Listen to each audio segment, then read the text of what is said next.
Senate Democratic Leader Charles Schumer, NY, is coming under criticism from his own party in the aftermath of a fight that shut down the government for 3 days and left Democrats with little to show for it. Some of Schumer's Democratic colleagues are questioning the wisdom of getting into a 3-day standoff with Republicans over a stopgap spending bill and then backing down after Senate Majority Leader Mitch McConnell, RK, offered a modest concession. "We went in with a very weak set of cards, with 25 people up for re-election," said one Democratic senator, one of several lawmakers who requested anonymity to assess Schumer's performance frankly.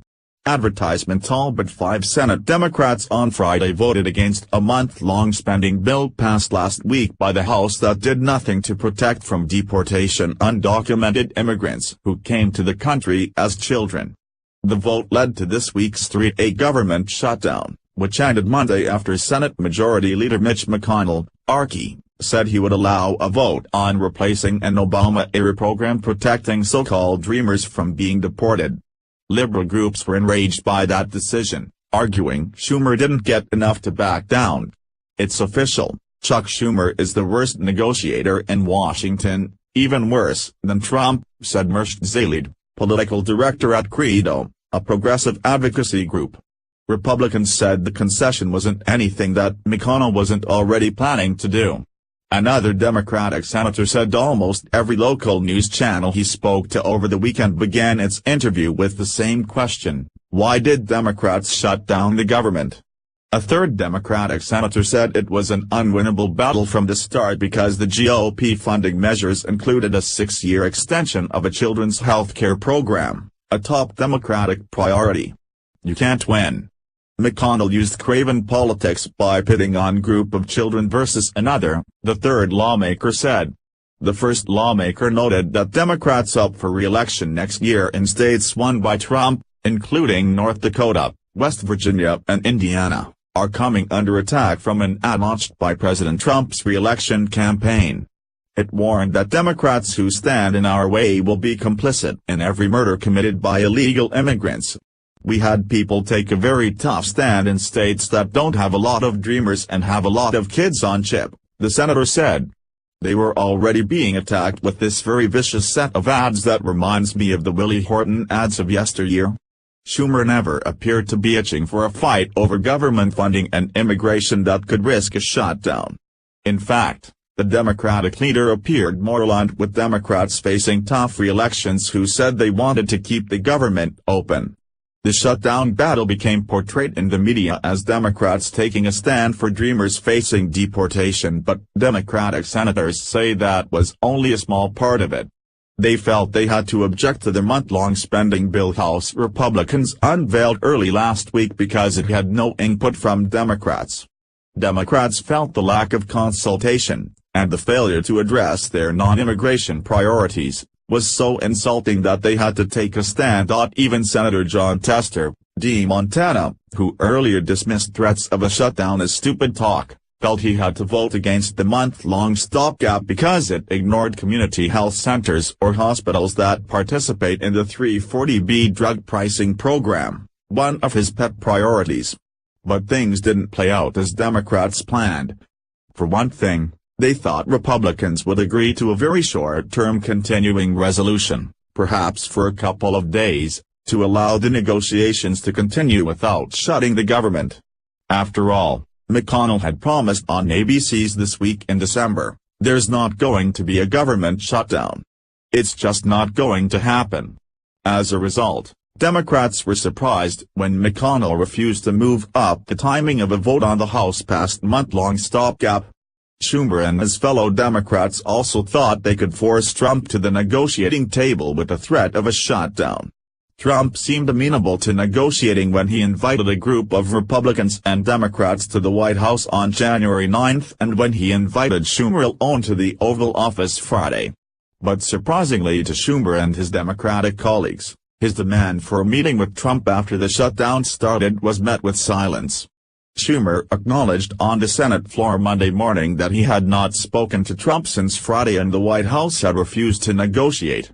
with McConnell and congressional Republicans hunkered down to weather a longer-than-expected shutdown and Trump refusing to negotiate. Senate Democrats felt they had no other choice but to strike a deal, even though it fell short of what they wanted. Instead of getting Trump to agree to the rough outlines of a deal on immigration and spending caps or getting GOP leaders to commit to attaching an immigration deal to a must-pass bill, they settled for a promise from McConnell to debate an immigration bill next month. Republicans reveled in what they saw as a definite political win. Senator Tom Cotton, R. Arkansas, called the shutdown a massive political blunder for Democrats, adding that McConnell had not changed his position on bringing an immigration bill to the floor at the right time. Senator Shelley Moore Capito, R.W. a moderate, called it a no-win situation for the other side. Several Senate Democrats felt the same way. A fourth Democratic senator, who requested anonymity, said his colleagues didn't want to prolong the standoff because they saw it as getting worse and worse. There was inexorable trajectory toward, now my anxiety is officially high, it's a week later and what are we doing here? The lawmaker said. Other Senate Democrats defended their leader from the internal criticism. Senator Brian Schatz, D. Hawaii, hailed the concessions Schumer won from McConnell as significant. He said Democrats now have a commitment to debate what he called a neutral vehicle for immigration reform at a date certain. This was a really public commitment, it was specific and it was not just to one member but to the whole body, Schatz said after voting for the measure Monday. He played his hand as well as he could have, said another Democratic senator.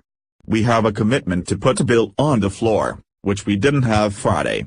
That's important, the lawmaker added, referring to a promise from McConnell to allow an open immigration debate on the Senate floor and after February 8 if leaders failed to reach a deal before then.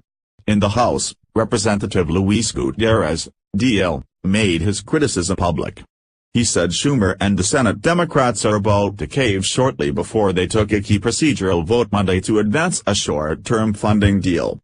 I think that's unfortunate, he said. I thought they were going to stand tall and firm. Asked why he thinks Schumer had a change of heart, Gutierrez said, because they blink, they just do. Several prominent Democrats publicly pronounced themselves disappointed with the deal Schumer accepted to end a shutdown. It's a great disappointment to me and it's a great disappointment to the more than 300,000 DACA young people in the state of California, said Senator Dianne Feinstein, D. California.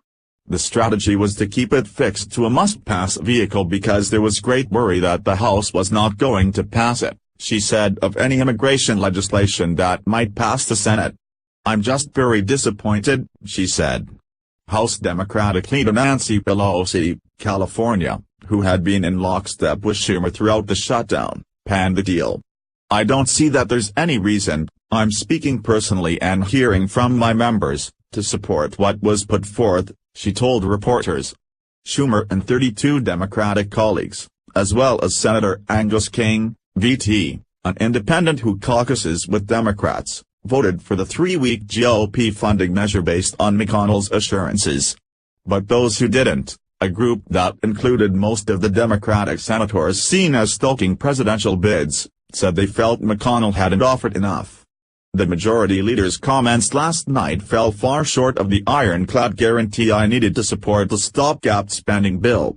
I refuse to put the lives of nearly 700,000 young people in the hands of someone who has repeatedly gone back on his word, said Senator Kamala Harris, D. California, a possible candidate for the White House in 2020.